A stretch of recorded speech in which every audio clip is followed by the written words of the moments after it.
네, 오늘 하나님께서 우리에게 주시는 말씀은 시편 46편 1절에서 11절까지의 말씀입니다. 우리 함께 11절 1절부터 11절까지 교독하시고 11절 말씀은 함께 읽도록 하겠습니다. 하나님은 우리의 피난처시요 힘이시니 환난 중에 만날 큰 도움이시라. 땅이 변하든지 산이 흔들려 바다 가운데 빠지든지 바닷물이 솟아나고 뛰놀든지 그것이 넘침으로 산이 흔들릴지라도 우리는 두려워하지 아니하리로다. 한 시내가 있어 나뉘어 흘러 하나님의 성 곧 지존하신 이의 성소를 기쁘게 하도다. 하나님이 그 성 중에 계심에 성이 흔들리지 아니할 것이라. 새벽에 하나님이 도우시리로다. 문나라가 떠들며 왕국이 흔들렸더니 그가 소리를 내심에 땅이 녹았도다. 만군의 여호와께서 우리와 함께 하시니 야곱의 하나님은 우리의 피난처시로다. 와서 여호와의 행적을 볼지어다. 그가 땅을 화무지로 만드셨도다. 그가 땅끝까지 전쟁을 쉬게 하시며 활을 꺾고 창을 끊으며 수레를 불사르시는도다.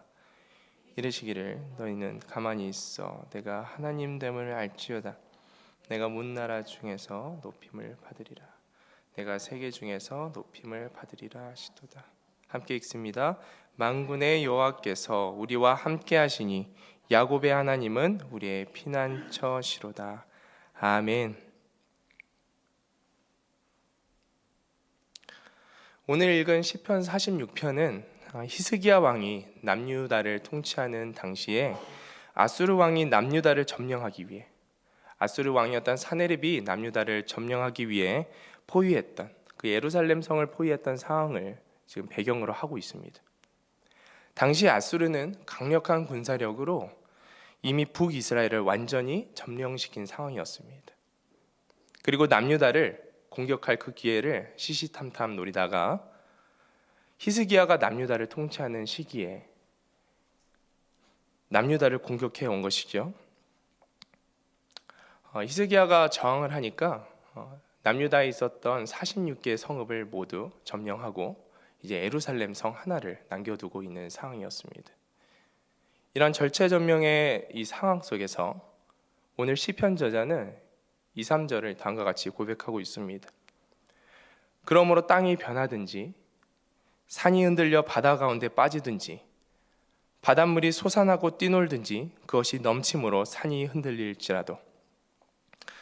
시인이 이렇게 고백하는 것, 홍수, 자연재해, 산사태, 이러한 것들을 이야기하면서 단순히 자연적 재해를 설명하려고 하는 것이 아니라 지금 아수르의 그 강력한 군대 앞에서 예루살렘 성이 둘러싸여 언제 함락될지 모르는 이 급박한 상황을 표현하고 있는 것입니다. 이러한 상황에서 아수르 왕이 이사야 37장 10절 11절 말씀에 다음과 같이 말을 하고 있습니다. 너희는 유다의 히스기야 왕에게 이같이 말하여 이르기를 너는 내가 신뢰하는 하나님이 예루살렘이 아수르 왕의 손에 넘어가지 아니하리라 하는 말에 속지 말라. 아수르 왕들이 모든 나라에 어떤 일을 행하였으며 그것을 어떻게 멸절시켰는지 내가 들었으리니 내가 구원을 받겠느냐. 사네립이 아수르 왕이 사신을 히스기야에게 보내서 이렇게 이야기하고 있는 거예요. 하나님이 구원하실 거라는 그 말에 속지 말아라. 내가 수많은 나라를 지금까지 점령해 왔는 것을 너가 보았을 텐데 너가 하나님이 너를 구원할 것을 믿고 있냐? 라고 질문하고 있는 것입니다. 우리가 고난 가운데 있을 때, 우리가 어려운 가운데 우겨싸움을 당하고 있을 때 사단은요, 사람들의 입술을 통해서 그리고 상황을 통해서 그리고 우리의 마음 가운데 계속 이런 거짓을 심습니다. 하나님이 너를 구원하겠느냐? 하나님이 정녕 너를 도와주시겠니? 지금까지 너의 삶 가운데 그 어려움들을 허락하신 그 하나님이 여전히 너를 하나님께서 사랑하심으로 너를 돕겠니? 하나님 너를 사랑하시니? 라고 계속 거짓말을 심는 것입니다. 하나님은 너를 돕지 않는다. 하나님 너를 구원하지 않는다. 이러한 사단의 음성을 우리가 분별하여 거절하기를 축복합니다. 우리가 속지 않는 이 사단의 음성에 속지 않는 것은 속지 않기 위해서는 우리가 항상 기도로 깨어 있어야 합니다. 우리가 기도하지 않으면 분별되지 않습니다. 오직 기도만이 사단의 거짓된 음성들을 구별하고 또 기도 가운데 그 거짓을 이겨낼 수 있는 진리의 말씀이 우리 안에 심겨지는 줄로 믿습니다. 그래서 오늘 우리는 하나님 앞에 기도하며 나아가야 되는 거예요. 기도하는 가운데 하나님께서 나에게 뭐라고 말씀하시는가? 이 거짓이 울려 퍼지는 이 내면 가운데 하나님은 나에게 어떠한 진리의 말씀을 선포하고 계시는가? 내 영혼을 어떠한 말씀으로 살리기를 원하시는가? 그 하나님의 음성에 귀 기울이셔서 모든 거짓된 말들을 분별하고 거절하는, 단호하게 이겨내는 우리 모두가 되기를 축복합니다. 시인은 이러한 고난의 상황 속에서 사단의 거짓이 난무하는 가운데 무엇이라고 고백하고 있습니까? 3절 말씀입니다. 바닷물이 솟아나고 뛰놀든지 그것이 넘침으로 산이 흔들릴지라도 우리는 두려워하지 아니하리로다. 상황이 어렵지만 고난 가운데 있지만 우리는 두려워하지 않겠다라고 이야기하는 거예요. 그 아수르가 이스라엘을 점령했던 그 남유다를 점령했던 시기의 상황들을 사료 자료들을 쭉 살펴보니까 남유다에서 포로로 잡혀가는 사람들이 사지가 이렇게 찢겨서 죽는 그런 장면들이 이제 벽화로 이렇게 남아 있더라고요. 정말 잔인하게 남유다를 이렇게 공격하고 또 잡아가고 했던 그런 무서운 군대였던 것이죠. 잔인했던 군대였던 거예요. 그런데 그런 상황 속에서, 그런 어려움 속에서 실제로 목숨을 잃을 수 있고 모든 것을 빼앗길 수 있는 그런 상황 속에서 지금 이러한 고백들을 하고 있는 거예요. 우리는 두려워하지 않을 것입니다. 그가 두려움이 없었기 때문에 이런 고백을 할 수 있었을까요? 두려움의 감정들은 찾아왔겠지요. 그런데 그가 이렇게 고백할 수 있는 것은 시인 안에 하나님을 향한 굳건한 믿음이 있었기 때문에 우리가 이런 고백을 이 시인이 이런 고백을 할 수 있었겠구나라는 생각을 우리가 할 수 있습니다. 그는 1절에 이러한 고백으로 주님 앞에 고백을 합니다. 하나님은 우리의 피난처시요 힘이시니 환난 중에 만날 큰 도움이시라. 시인은 고난 중에 있으나 하나님이 피난처요 힘이요 환난 중에 큰 도움이라는 사실을 굳게 믿고 있었다라는 거예요. 시인의 고백을 통해서 우리는 무엇을 배울 수 있습니까? 하나님을 굳게 믿는 믿음. 이 믿음은 우리 안에 찾아온 모든 두려움을 내어 쫓는다라는 거예요. 작년에 제가 저의 딸과 놀이터를 갔던 기억이 말씀을 준비하는 가운데 생각이 났습니다. 딸이 미끄럼틀을 타고 싶다고 해서 이제 놀이터에 가서 미끄럼틀을 타려고 하는데 미끄럼틀이 생각보다 높은 거예요. 근데 제 생각보다 딸이 이제 겁이 많더라고요. 미끄럼틀을 타고 내려오려고 하다 보니까 이 높이가 본인에게 너무 높다라고 생각했는지 못 내려오고 있는 것입니다. 위에서 계속 무서워서 앉아있는 딸이었는데 제가 그냥 꽉 잡지도 않고 그 딸의 손목을 이렇게 살짝 잡아주었는데 딸이 거기에 용기를 얻어서 쭉 내려오더라고요. 아주 소리를 지르면서 너무 신나서 무슨 놀이동산에 온 것처럼 소리를 지르면서 쭉 내려오더라고요. 그러면서 계속 이제 제 딸이 제 손을 살짝 잡고 이제 놀이터에서 그 미끄럼틀을 수없이 탔던 기억이 생각이 나더라고요. 제가 큰 일을 하지 않았습니다. 그냥 그저 그 옆에서 딸의 손목을 살짝 잡아주었을 뿐인데 딸은 아빠가 옆에 함께 있다라는 거 하나로 큰 안정감을 가지고 있는 거예요.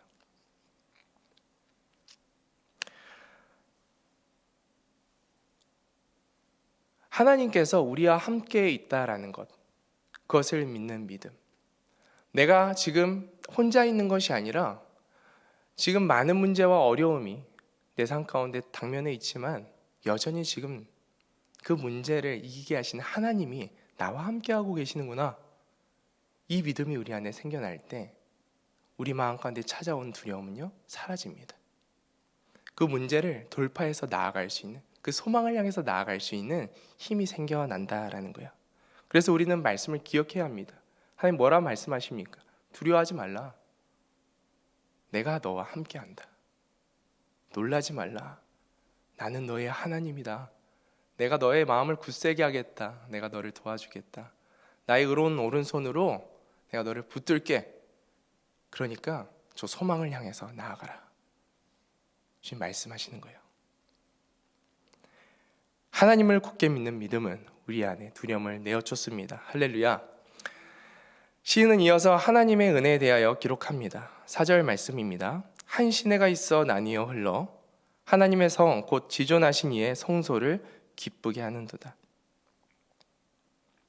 한 시내는 생명의 근원을 의미합니다. 생명의 근원 대신에 하나님께로부터 흘러오는 그 생명의 물줄기, 모든 것을 살리는 그 생명의 물줄기를 의미합니다. 에스겔 47장에 기록된 이 성전에서부터 나오는 물, 그 보좌로부터 나오는 물, 이것에 대한 내용이 이 한 시내에 대한 설명과 같이 이렇게 일맥상통한데요. 한 시내에 대한 역할에 대해서 아주 잘 설명하고 있습니다. 성전에서 나오는 물이 처음에는 발목을 적시고 무릎을 적시고 그리고 허리에 차올라서 그 다음은 걸어 다닐 수 없을 정도로 잠기게 됩니다. 헤엄을 쳐야만 하는 강이 된 것이죠. 그리고 그 강은 계속 흘러서 죽은 바다에 죽어있던 모든 생명체를 살립니다. 주위에 있는 풀과 나무와 꽃들을 살립니다. 이 아침에 하나님께로부터 나오는 생명수가 사방에서 흘러나와 우리 안에 죽어있는 모든 영역들이 다시 살아나는 은혜가 주님 앞에서 다시 한번 우리 안에 일어나기를 축복합니다. 건강의 문제가 주님의 그 생명수로 인해서 회복되기를 축복합니다.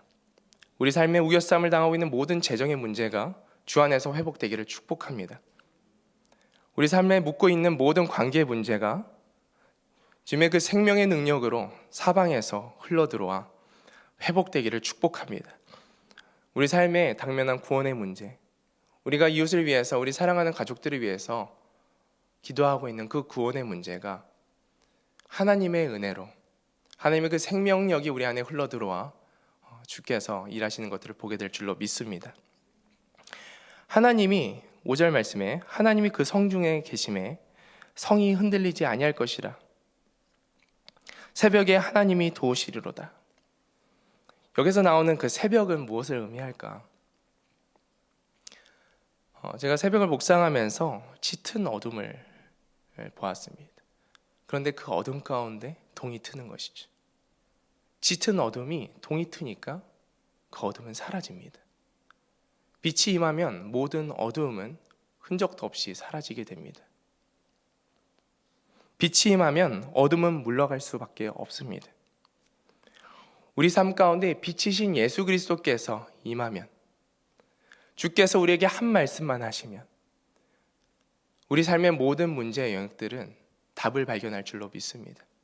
나아갈 바를 깨달을 줄로 믿습니다. 우리 안에 우리가 가질 수 없었던 생명과 그 평안이 우리 안에 임할 줄로 믿습니다. 너를 향한 나의 생각을 내가 아노니 소망이요 재앙이 아니라 미래와 희망을 주는 것이라. 그 주님이 우리에게 필요한 말씀을 하시는 거예요. 그래서 우리가 이 자리에 주의 은혜로 있는 줄로 믿습니다. 6절 말씀입니다. 문나라가 떠들며 왕국이 흔들렸더니 그가 소리를 내심에 땅이 녹았도다. 문나라가 떠들며 흔들리다라는 표현은 이스라엘을 침략한 대적들이 하나님의 등장에 놀랐다라는 거예요. 땅이 녹았다라는 말은 하나님의 등장에 대적들이 느끼는 이 공포의 감정들을 표현하고 있는 것입니다. 하나님을 무시하고 남유다를 차지하겠다고 달려들었던 그 사나립의 군대, 아수르의 군대가 지금 떠들며 흔들림, 땅이 녹는 것처럼 공포를 느끼는 상황들을 좀 표현하고 있는 것입니다. 이사야 37장 36절에서 38절 말씀입니다. 여호와의 사자가 나가서 아수르 진중에서 18만 5천인을 쳤으므로 아침에 일찍 일어나 본즉 시체뿐이라. 이 아수르의 사네립 왕이 떠나 돌아가서 니느웨에 거주하더니 자기 신 니느록에 신전에서 경배할 때 그의 아들 람멜렉과 사레셀이 그를 칼로 죽이고 아라사 땅으로 도망하였으므로 그의 아들 에살하돗이 이어 왕이 되니라.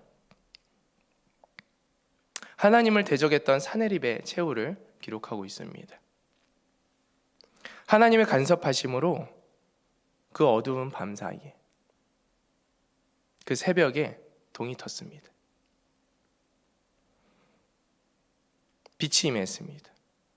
하나님이 간섭하시니 18만 5천 명이 하루아침에 죽음을 당하게 되었습니다. 그 전승을 살펴보니까 당시에 수많은 쥐떼들이 아수르 진영에 들어왔다라는 기록들이 있더라고요. 아마도 이제 하나님의 간섭하심으로 그 쥐떼들 아니면 그런 패스트에 의해서 죽지 않았을까라는 생각들을 하게 되는데, 아수르의 그 역사가가 기록하기로는 갑자기 군대가 패하여서 도망쳐 나왔다라고 기록합니다. 그들이 왜 죽었는지에 대해서 상세하게 기록하고 있지 않는 것이죠. 승승장구하였던 그 나라가 갑자기 한순간에 하루아침에 죽음을 당하게 된 것이죠. 이해할 수 없는 그 상황을 그 아수르의 그 역사가는 기록하지 않는 것을 좀 보게 됩니다. 하나님께서 간섭하신 것이죠. 하나님께서 역사하신 것이죠. 그것이 어떠한 방식이었든지 간에 하나님을 대적했던, 하나님의 백성을 대적했던 그 아수르 군대를 하나님께서 멸하셨습니다. 그리고 아수르 왕은 니느웨, 그 아수르의 성읍이었던, 아수르의 수도였던 니느웨로 도망갔는데 그곳에서 두 아들에 의해서 죽임을 당하게 됩니다. 하나님은 오늘 시편의 말씀을 통해서 내가 누구냐? 내가 누구냐? 내가 너에게 누구냐라고 질문하십니다. 7절 말씀입니다. 만군의 여호와께서 우리와 함께 하시니 야곱의 하나님은 우리의 피난처시로다. 하나님은 누구십니까? 만군의 여호와이십니다. 하나님은 누구십니까? 야곱의 하나님이십니다. 만군의 여호와는 무엇을 의미합니까? 모든 전쟁에 능하신 하나님. 제가 어저께 말씀에서 나눴던 것처럼 대적이 없으신 하나님, 왕 중의 왕, 만군의 주, 이 세상을 통치하시는, 모든 전쟁의 승리를 가지고 계시는 하나님이시다라는 거예요. 하나님께는 대적이 없습니다. 그러므로 우리가 하나님을 소유한 자로서 하나님과 함께하는 자는 우리 또한 대적이 없음을 기억하시길 축복합니다. 하나님은 누구십니까? 하나님은 야곱의 하나님이십니다. 야곱의 하나님, 하나님께서 야곱에게 나타나 이스라엘이라는 이름을 주시면서 내가 너에게 민족을 이루게 하겠다. 그리고 내가 약속한 땅을 너에게 주겠다 약속하셨지요. 그래서 하나님의 그 약속이 야곱의 삶 가운데, 그리고 야곱의 그 민족 자손들 가운데 동일하게 이루어졌습니다. 하나님은 야곱의 하나님이다라는 것은 하나님은 약속을 지키시는 하나님이다. 우리에게 하신 꿈과 비전, 우리에게 말씀하신 그 하나님의 약속, 그 언약을 하나님은 반드시 이행하시는 하나님이시다. 나는 사람이 아니니 거짓말을 하지 아니하고 거짓말을 하지 않으시고 그 약속을 반드시 이행하는 하나님이다라고 하나님은 말씀을 통해서 우리에게 거듭 말씀하고 계십니다. 우리 삶 가운데 이 하나님이 함께하고 계신다라는 거예요. 나는 모든 전쟁을 이기는 하나님이다. 나는 나의 백성과의 약속을 반드시 지키는 신실한 하나님이다. 내가 너의 하나님이다 라고 말씀하고 계십니다.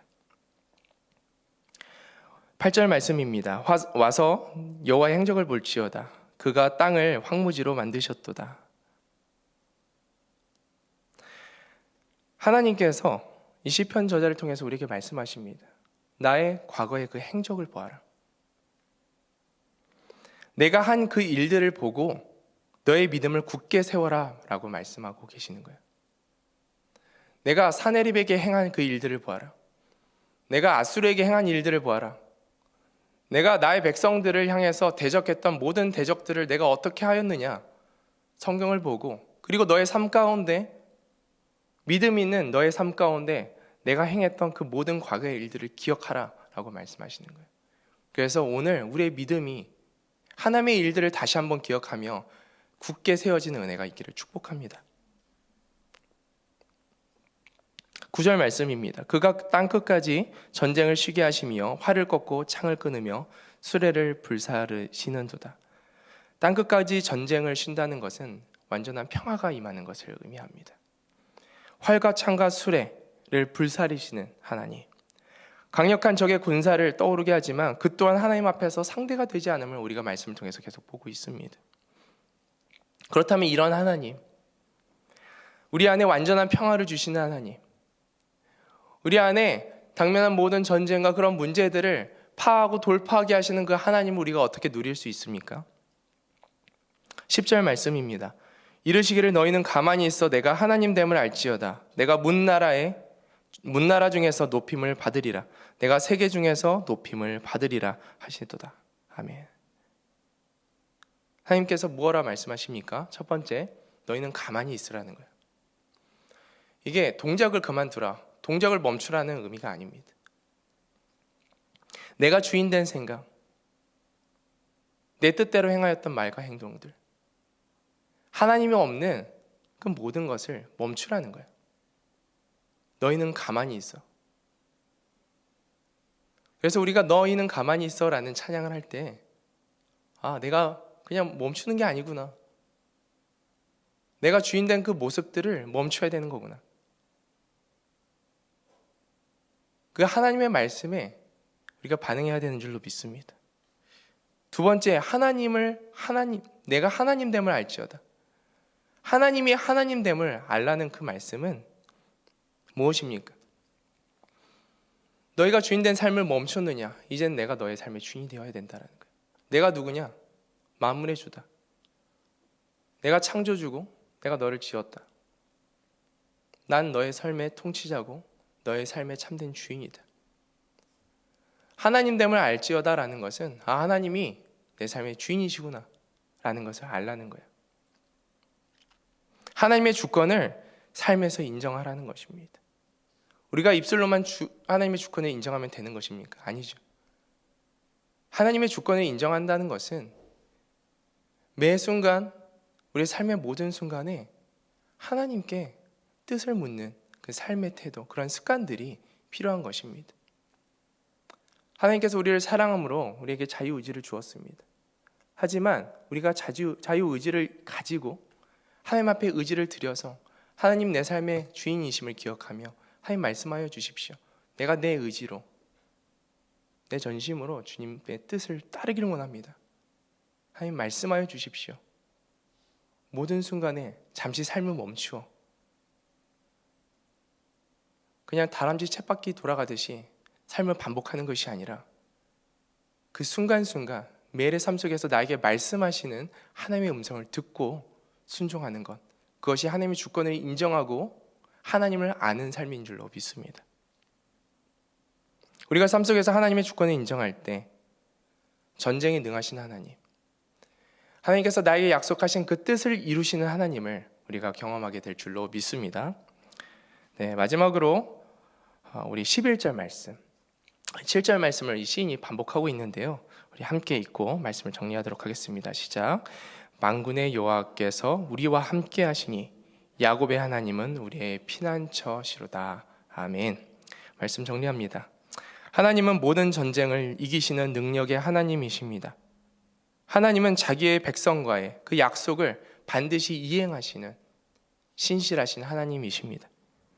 내가 주인된 삶의 모습을 멈추고 하나님의 주인된 삶을 살아갈 때 우리는 하나님의 그 역사하심, 하나님의 개입하심을 경험하게 될 줄로 믿습니다. 할렐루야. 우리 같이 기도하겠습니다. 우리 삶의 모든 전쟁이 주님의 손에 있음을 고백합니다. 하나님은 모든 전쟁에 능하신 하나님이시기에 하나님 우리와 함께 하시고 우리에게 당면한 모든 전쟁들을 주님의 능력으로 돌파하는 은혜가 있게 하여 주십시오. 나의 삶의 뜻하신 바를 이루시는 그 신실한 하나님을 찬양합니다. 나의 창조주 하나님, 우리의 구원자 되신 하나님, 우리의 모든 것들을 계획하신 하나님, 하나님 나의 뜻대로 살지 않게 하시고 하나님의 뜻이 우리의 삶 가운데 이루어질 수 있도록 주님께서 우리를 계획하실 그 계획들이, 하나님의 꿈들이 우리의 삶 가운데 온전히 이루어질 수 있도록 주여 우리의 생각을 멈추게 하시고 주님의 뜻에 순종하는 삶 살 수 있도록 주여 도와주시옵소서. 우리가 기도하는 가운데 우리의 주님의 음성을 듣고 또 주님의 음성에 반응하며 순종하는 우리의 삶 될 수 있도록 주여 오늘 기도하는 가운데 임재하여 주옵소서. 말씀하여 주옵소서. 우리가 듣겠습니다. 우리 구주 예수님의 이름으로 기도합니다. 아멘.